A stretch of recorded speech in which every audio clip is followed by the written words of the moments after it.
આજુબાજુમાં ખબર પડી કે રામલાનો દીકરો ગુજરી ગયો એટલે બધા ફાળિયા ખંભે કરી અને રામલાના ઘર પાસે આજુબાજુ બધા મંડ્યા આવવા. બાપુ પૂછે છે રામલાને કે આ બધા શું આટા મારે છે? રામલો કે બાપુ હવે હવાર પડવા આવ્યું, તમારે નીકળવું હોય નીકળો. એ કે પણ તું કહેતો ખરો આ બધા શું આટા શું મારે, શું છે આપણે? આખી રાતના બાપુ આહુડા રોકી રાખેલા, આખું તળાવ ભર્યું હોય ને પછી તળાવ તૂટે ને જે પાણી જાય ને ભાઈ એમ આંખમાંથી હડડાટી બોલાવે એમ પાણી મીઠું પડવા. બાપુ બાપુ મારો એકનો એક દીકરો રાતે એરો વાપડી ગયો ને ગુજરી ગયો, એટલા માટે બધા આવ્યા છે. તેથી આ ભારતનો એક સંત એમ કહેતો હોય કે અરે ભલામણા હું એક ગિરનારનો સાધુ છું, તારા ઘરે એક બટકો રોટલો ખાધો છે અને આજ જો એ દીકરો બેઠો ન થાય તો આ દુનિયામાં સાધુને ઓળખે કોણ? ભલામણા ભજનને ઓળખે કોણ? આ પ્રમાણ આપ્યા છે ને, આ દુનિયા તમે એવું ન માનતા. રામચંદ્ર પરમાત્માને વનવાસ અપાવનારા આપણે જ, બીજું કોઈ નહોતું. કૃષ્ણ પરમાત્માને ભીલથી બાણ જે માર્યું ને એ આપણે જ માર્યા છે, પાછા ભક્તિ આપણે જ કરીએ. સાધુ કે છે કે ઈ બેઠો ન થાય તો ગિરનારના સાધુને કોણ ઓળખે? તારા ઘરનો રોટલો ખાધો છે ભલામાં. ઈ રૂમમાં જઈ અને પાણીની અંજળી છાંટીને એના દીકરાને કહે છે કે બેટા ઉભો થા, હું કામ ને તારા મા બાપને હેરાન કરે છે. ઈ દીકરો તો બેઠો થયો પણ રામલાને બાપુ મગજમાં હબાકો આવ્યો હોય કે અરે તારી ભલી થાય, તારી આ બાવાને જવા ન દેવાય. જો આનું નામ વીજળીના ચમકારે મોતી પરોવી લ્યો તો પરોવી લ્યો, બસ પૂરું થઈ ગયું. બાપુના પગ ઝાલીને કહે છે બાપુ તમે મારા ગુરુ બનો અને મને કંઠી બાંધીને ઉપદેશ આપો. વેલનાથ બાપુ કહે છે કે ભાઈ આ તો સમય સમયનું કામ કરે, તું તારા રસ્તે જા, મને મારા રસ્તે જવા દે. તો બધું સમય સમયનું કામ કરે કે ના બાપુ હું જવા નહીં દઉં. ઈ ગુરુ બનાવ્યા અને જે કાંઈ ઉપદેશ આપવાનો હતો એ બધું આપ્યો. એ કે જો હવે શિકાર બિકાર ન કરતો ને મહેનત કરીને ખાજે અને કોઈ જીવને હેરાન ન કરતો, બધી સલાહ જે કાંઈ દેવાની હતી આપી. રામલાએ શિકાર કરવાનું બંધ કરી દીધું. બાપુ નીકળી ગયા. 400 મહિનાનો સમય થયો એટલે બાપુને ઈચ્છા થઈ કે હારો આને કંઠી બાંધીને આવ્યો પણ કાંઈ સમાચારી નથી, કાંઈ પાસે કાંઈ આવ્યો હોય નહીં, હારો શું કરતો હોય છે, સુધર્યો હોય છે કે નહીં સુધર્યો હોય. નાથ સંપ્રદાયનો સાધુ છે ને એવું સંતો કહે છે કે ગમે એનું રૂપ લઈ શકે. એટલે એ જ ગામમાં પાછા વેલનાથ બાપુ આવ્યા અને એને એમ થયું કે રામલાનો શોખ શાનો હતો? તો વિચાર કર્યો કે આને શિકાર કરવાનો શોખ હતો એટલે એવું કંઈક જાનવર બનવું કે એનું મન પતળે છે કે નથી પતળતું. એટલે હરણ કે સસલું કે કોઈ પણ એવું કંઈક જાનવરનું એને રૂપ લઈ અને ગામના પાથરમાં આટા મારે છે અને ગામના જુવાનિયા જોઈ ગયા. એ કે રામલાએ બંદૂક મૂકી દીધી, નકર આ ગામના પાથરમાં આવો શિકાર થોડો હોય. ખોટું તમારે ન કરવું હોય, દુનિયા તમારી પાસે કરાવે. રામલા પાસે જઈને કીધું હે રામલા હાલ હાલ કે આમ પાથરમાં જોતો કરો શિકાર આટા મારે. એ કે નહીં, મારા ગુરુનો આદેશ નથી, હવે હું શિકાર ન કરું.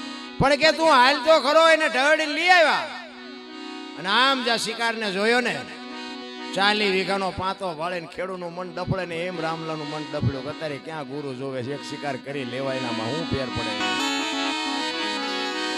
એ ઘરે આવીને બાપુ ખેતીએ ટીંગાતી હતી ને એ ખંખેરીને બાપુ કરી હેમી 7 ગોળીઓ ભરી એમાં આવ્યો ઝાપે. એ મોર શિકાર ને વાંહે રામલો બાપુ 1 2 3 5 ને 7 ભડાકા કર્યા. શિકાર વીયો ગયો, ન મળ્યો. ઘરે આવ્યો, એક ભાઈ આવીને બેઠેલા. એ કે રામભાઈ તમારું નામ? તો કે હા. તો કે હું ગિરનાર માંથી આવ્યો છું. બાપુએ કીધું છે આશ્રમે એક આંટો મારી જાય. રામલો કે આજ જ બંદૂક ઉપાડીને આજ જ આવ્યા, એક દી વહેલા આવ્યા હોત તો પાણી પીવા ન રહ્યો. અને ઈ એમના બંદૂક લઈ અને ગિરનારમાં જાય. બાપુના આશ્રમે ગયો. આખા શરીરે બાપુએ પાટા બાંધ્યા છે. રામલો પૂછે છે કે બાપુ અમે તો પાપી છે, અમને તો બધું થાય ને અમને તો બધી પીડા આવે, પણ તમને શું આટલું બધું થયું, તમારે આ ભોગવવું પડે એટલા પાટા? એ પાટા ખોલીને આમ ચીપિયાની અણીએથી બાપુ ગોળીઓ કાઢી. 1 2 3 5 ને 7 ગોળીઓ કાઢીને કે રામલા તારી બંદૂક ની છે બીજાની? અને ભાઈ રામલાને વાઢ્યો હોય તો લોહી નો નીકળે હો ભાઈ. એ વખતે ના સંપ્રદાયનો સાધુ ભાઈ હોય કડક, ચીપીઓ લઈ અને એની માથે ચડી ગયા, ભાગી જા નકર હું તને ઠામ મારી નાખી. એ કે બાપુ હવે મારો તોય ભલે અને જીવાડો તોય ભલે, હવે મારું ઘરે આ છે ને મારું મહાણે આ છે, હવે મારે જવાનું થતું નથી. અને એ વખતે બાપુ રામલો આ વાણી કરે, ધન ગુરુ દેવા અને ધન ગુરુ મારા દાતા, મને હુતેલો જગાડ્યો. જો શબ્દ ઉપર ધ્યાન આપો ને તો તમને મજા આવે. આપણે હજી લગભગ હુતેલા જ છીએ. આ આંખું પોળી હોય જાગે છે એમ જાગવાનું નથી, અંદરથી જાગવાનું છે. વાણીમાં છે ને બાપુ શબ્દની જ મારામારી છે. નથી એક વાણીમાં અત્યારના બધા કલાકારો ગાતા, સાધુ આવ્યા લક્ષ 4 જાડેજા 4 લાખ અત્યારે ભેગા નથી થતા, તેથી થી આવી છે બધા માથાએ હલાવે. એવું નથી, 4 લક્ષ લઈને આવ્યા. જેસલની ઝૂંપડીએ ભજન પાક્યું ને સતી તોરલ ને જાડેજાનું, ત્યારે 4 લક્ષ લઈને આવ્યા. ધર્મ, અર્થ, કામ અને મોક્ષ. ભજન તમારું પાકે ને એટલે મારા નાથ ને તમારી ઝૂંપડી સુધી આવવું પડે, આવવું પડે ને આવવું પડે. મીરાની આવ્યો, જલારામ ને અહીંયા આવ્યો, સીબી રાજા ની આવ્યો, સગાળસા ને અહીંયા આવ્યો. નરસિંહ મહેતાના 52 કામ કર્યા ભલામણ. ભજન પાકવું જોઈએ. મારો કહેવાનો, આપણે ખેતરમાં વાવીને તો 3 મહિના રાહ જોવી પડે, પણ વાવવું તો પડે ને. વાવ્યા વગર કે ભાગમાં જાય છે, ભાગમાં ગાંડા બાવળિયા થાય. કઈક મહેનત તો હોવી જોઈએ ને, આપણી પુરુષાર્થ તો હોવો જોઈએ ને. એટલે કહેવાનો મારો અર્થ એ છે કે જો સંતની એક વાણી, એવું જેસલની વાણીમાં એવું કે સતી તોરલ ને જાડેજો બે જતી વાય કે ગયા, રસ્તામાં પ્રસંગ બન્યો, તોરલ મુર્શિદ થઈ ગયા, ગાંડી બાંધી અને જેસલ ગતમાં આવ્યા. આખી ગત બેઠી છે ને પૂછે છે કે તમે આવ્યા ને તોરલ? તો કે આ ગાંડીમાં છે બધું. એ ગાંડી ખોલી અને બાપુ બધા આરાધ કરે છે. તોરલ જાગતા નથી. પછી જાડેજો કહે છે કે એક તારો લાવો મારી પાસે. અને એ વખતે જેસલ વાણી કરે છે, પીરજી પુકારે મુજા ભાવરા, સતી તમારા ધર્મને સંભાળો, પોતાના પૂન સિવાય પાર નહીં, ગુરુ સિવાય મુક્તિ નહીં. જો વાત ઉપર ધ્યાન આપજો. સતી તમારા ધર્મને કીધું છે જાડેજાએ, આપણો ધર્મ સંભાળો એમ નથી કીધું. જો આજ મારા મારી છે, બે ભેગા ભક્તિ કરતા એમ ન કે આપણો ધર્મ સંભાળો એમ. સતી તમારા ધર્મને સંભાળો, પોતાના પૂન સિવાય પાર નહીં, ગુરુ સિવાય મુક્તિ નહીં. આ અમે રાગડા તાણી છે ને, કોઈને વેરાગ નથી લગાડવું. આ તો અમે અમારા હાટું મથી છે. અમે આખી રાત રાડ્યું પાડીને અમે એને કે એકાદી રાડ મારા બાપ અમારી સાંભળજે. આ તો ગંગા હાલી જાય, પીવો ન પીવો તમારી મોજ. બાકી લેવા જેવું છે એક લખી લેજો. બાકી આ જિંદગી છે ને, આ ચિઠ્ઠી ફાટીને એમ તમારી મારી ક્યારે ફાટી જાય ખબર નહીં પડે. જેટલું કર્યું છે ને એટલું જ તમારી મારી ભેગું આવવાનું છે. આપણા બૈરાન છોકરાની બધું છે ને આપણે ઊભું કર્યું છે. ભગવાને આપણું બૈરું નથી મોકલાયું. આપણે જ્યાં તો ઘોડે ચડીને આખું ગામ લઈ, પછી બૈરું એ બૈરાને આપણે હાસવવું પડે. બૈરું એમ કે તેલનો ડબ્બો ખૂટી રહ્યો લાવી દેવું પડે. આપણે ઊભું કર્યું છે, પણ આપણા નથી મગજમાં રાખવાનું. છોકરા ને બૈરાન આપણા છે તે નથી, તે આ બે વાત મગજમાં હોવી જોઈએ. અને કોઈ કોઈના ભેગું મર્યું નથી. હમણાં બેન કઈક કીધું તું ને, આ ખોળિયામાં જીવ છે ને ત્યાં સુધીની આ બધી મજા છે. કોઈ નહીં કે આને 2 દી રહેવાય દો, કાઢો કાઢો કાઢો. ઘરના છે ને ઈ પેલા ઉતાવળ કરશે. ગામ ખાધા ભેગું થાય ને, ગામ આમ થાય ને, ગામ ફલાણું આમ થાય ને, ઢુકડું કોકને ધંધે જવું હોય ને, કોકને આમ હોય. એટલે પણ આટલી જ વાર છે આની.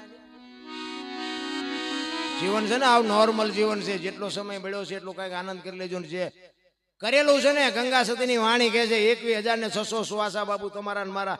આ સ્વર છે ને ઈ જ ઈશ્વર છે, બીજો કોઈ ઈશ્વર છે નહીં. આટા મારતાય નહીં. તમારામાં મને ઈશ્વર દેખાય ને મારામાં તમને ઈશ્વર દેખાય તો સમજી લેજો છે. ન દેખાતો આખી દુનિયામાં આંટો મારો, ક્યાંય જો ભેગો થાય તો મને કહેજો કાંઈ છે. બોલે બીજો નહીં, પરમેશ્વર છે પોતે. એકલ મઠા અવળા મથે, બહાર જઈને ગોતે. હરિદ્વાર વાળા કે દ્વારકા જવું છે, સોમનાથ વાળા કે પાવાગઢ જવું, તો હા શું ચાન્સ એ તો કહો.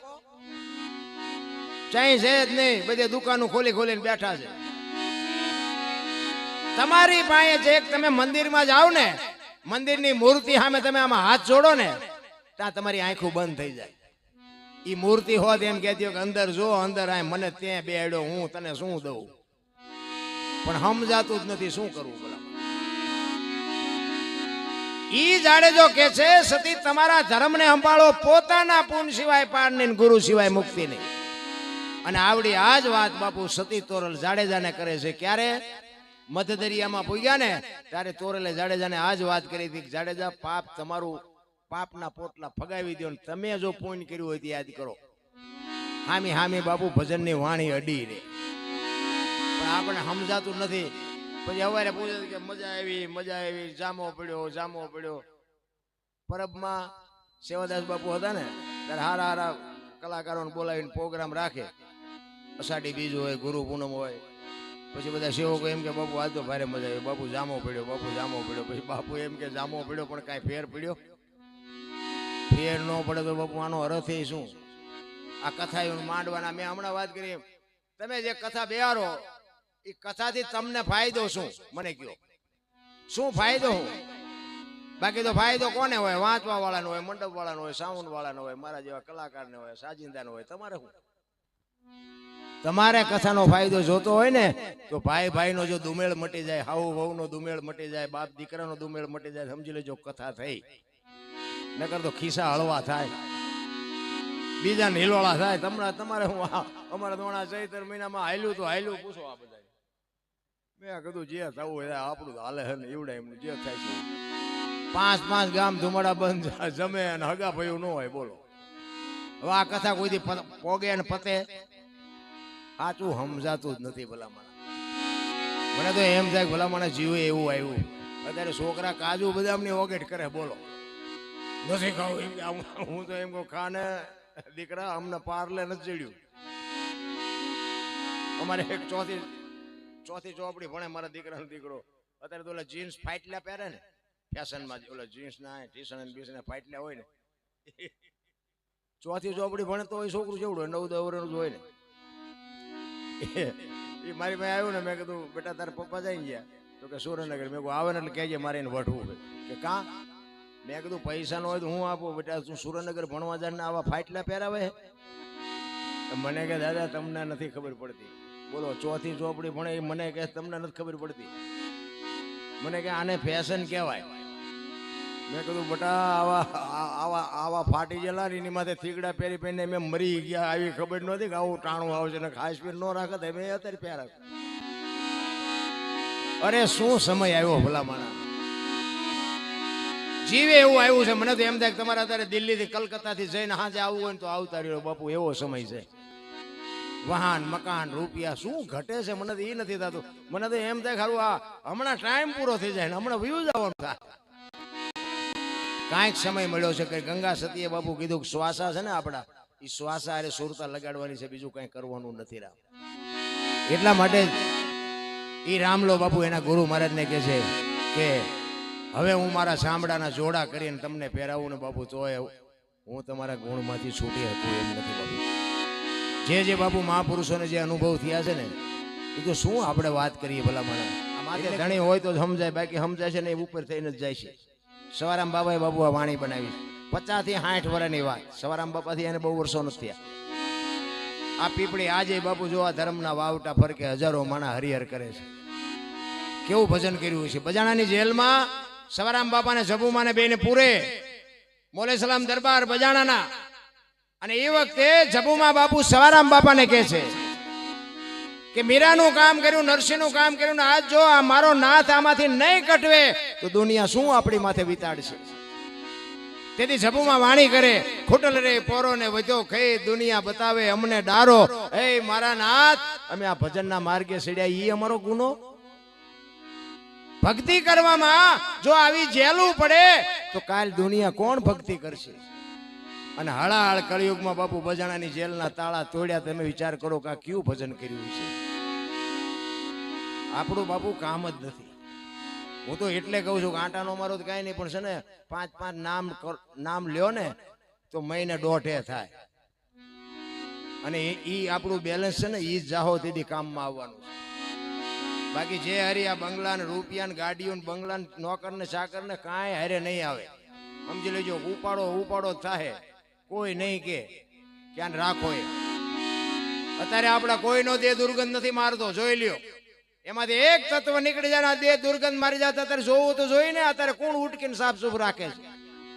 જોવું તો જોવે ને, કોઈ વિચાર્યું જ નથી.